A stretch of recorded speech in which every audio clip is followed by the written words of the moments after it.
Tracy, I don't know where to start.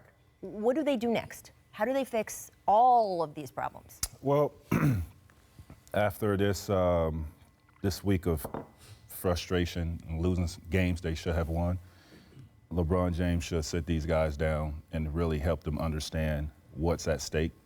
And they have a six-game stretch coming up where they have to win. You know, they have to be 500 or better to even give themselves a chance to make the playoffs. If not, this is a lost season for these guys. For LeBron, it's not the Eastern Conference. You know what I mean? What I say about that, half of the teams in the Eastern Conference are tanking. Mm-hmm. It's tough out here in the West, and it's always been this way. So with him being out, 17-game stretch, 18 games, put this team in a bind, and now they're trying to catch up. It's just like the chemistry is not there with them since he's been back, and I don't know what that cause is, but it's just not there with these guys, and I'm going to stick by it. I don't see them making the playoffs at all because I just don't see the urgency in them. Yeah, I mean, LeBron is right in everything he says when criticizing his teammates. But if I were the Lakers, I would shut LeBron down. What? I mean, no, seriously. I mean, he's getting older. He has to do too much for them to win. I mean, just look at, he puts out a triple-double and they can't win. I mean, just imagine if he really goes out and really exerts himself and has to go for 40. You're giving up on the season now. I mean, this season was a wash coming into it. They weren't contending. And when you're LeBron James, hold on. They weren't contending from the jump.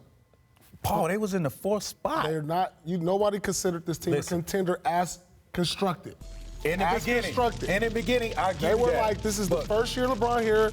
We're going to develop the young guys, put together a trade package. Hold up. And if we get Anthony Davis or a player, then we can contend. But everybody knew this first year was a wash year. Everybody knew that. Coming in, when they acquired all these guys, yes, we thought so. Absolutely. But when that season started, and when they got to Christmas Day, they were in 4th place. When they got to Christmas Day and they were in Golden State and beat those guys, and LeBron went out, they were in 4th spot. Okay. And at that time, they could beat anybody not named Golden State. At that time, you really believe that if they continue to play that way, they could beat a Golden State or a Houston in the playoffs. What did I just say? You just said besides Golden State. And by the way, you they can't could tell beat me anybody. You can't tell me that beating Golden State is the only standard. If they had continued on and they had gotten to the second round of the playoffs or the conference finals against Golden State, everybody that I would know have been a said win the for this ceiling, team. a great year for the Lakers was second round. Okay, but you're willing to call the season now? Why am I going to put more wear and tear on LeBron? I need him for 3 more years. This window is this short. I get what he's saying. This window is this short to take advantage of LeBron. Now, he's still, to me, I think he's still pretty much still injured. They've only got 23 games left. If they don't make the playoffs, I don't think you're putting that much violence they get a on draft him. pick, use that for leverage to try to trade for somebody. Why let them make the 8th seed to get swept by the Golden State Warriors? Do you want to see that? I said that. Well, do you want to see I'd rather not for them to make the playoffs. Because I don't want to see him make the playoffs 8 seed. I'd rather him rest and come back fresh next year and see what the Lakers could do over the summer to make this team a contender. I don't think they could do anything over the summer. I don't see. Well, they can't do that this year. I don't see them landing any top free agents this summer. I mean, look, the elite, so we're talking about Kevin Durant, we talk about Kyrie Irving, we talk about Klay Thompson. For all kinds of different reasons, those guys seem to be either staying with their teams or going other places. Look, is Boogie Cousins going to be available and maybe sign with this team? Is Jimmy Butler maybe going to be available and sign with this team? You can decide whether A, that will happen, or B, whether that's actually going to make a difference or not. So, part of the thing they've got to do is play better with the guys they have, though. I want to ask you guys about what's going on defensively with this team. Because there was a time earlier in the season, too, Tracy, that they were playing good defense. Remember? That was happening. And look at these easy buckets. I mean, we're talking about the Grizzlies. Joakim Noah is driving on these guys. Their defense was so bad last night. Parsons site? Yes. Man. I mean, I don't know where to start. I don't know if their defensive schemes are, falling apart, the miscommunication out on the court, or if they're looking at LeBron James and some of his effort and they're not giving it. I don't know what it is. They're always going to have inconsistencies on defense from a young team.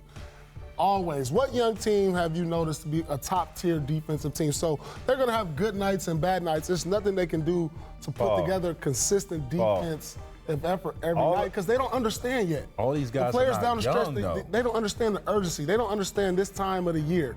We're talking about like maybe 3 guys, Ingram, Kuzma, and Hart. That's the core of this team. That's the core part of this team. But guys, again, if you looked at that list of the net rating, the young guys are not the problem. They're not the problem in that sense. And by the way, we kind of knew this. When they signed all these guys in the summer, there was a lot of touting of these guys know how to get it done. They're tough, especially on defense. And if you looked at the defensive rating of those players in recent years, not for their career, Lance Stevenson was once one of the defenders you wouldn't want to run into. I don't understand Rajon defensive Rondo was rating. once a defender you wouldn't want to run into, but they not have been later.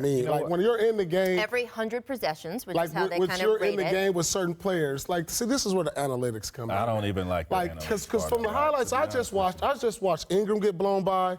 I just watched Kuzma get blown by. Yes. So help me understand what.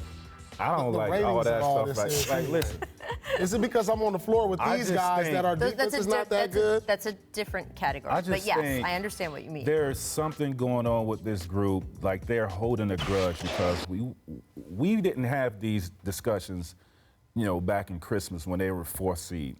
But now LeBron gets hurt. Talk about trading the whole damn team, and LeBron is calling out his teammates. It is, I think, accumulation of all of that stuff. And LeBron, they saying his camp wants Luke walking out. Like all of this stuff is just trickled down and trickled over to these guys playing inconsistent basketball, and it is showing in their play.